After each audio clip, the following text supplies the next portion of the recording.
prvi nacionalni festival interkulture Žabljak, Macan Poljana, 7. jul 2025.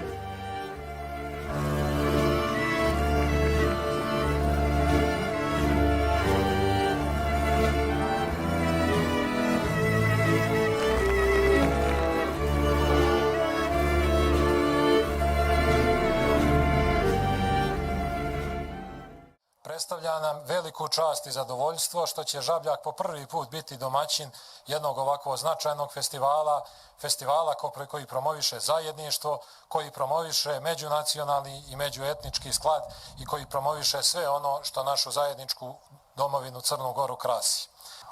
U susret 13. julu, danu državnosti Crne Gore, imam čast da kao pokrovitelj otvorim prvi nacionalni festival interkulture upravo ovdje na Žabljaku.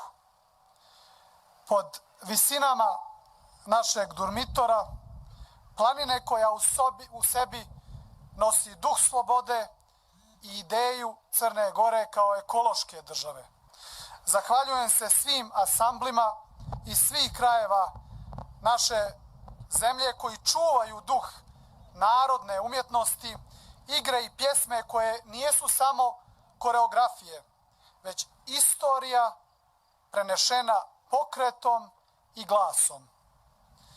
Upravo ste vi, naši istinski kulturni ambasadori i razglednica Crne Gore na mapi svijeta.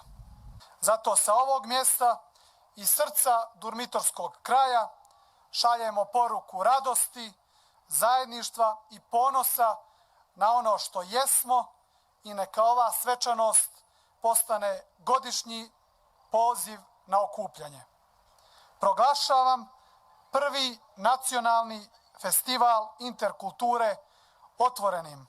Živjeli, srećno i da nam je vječna Crna Gora.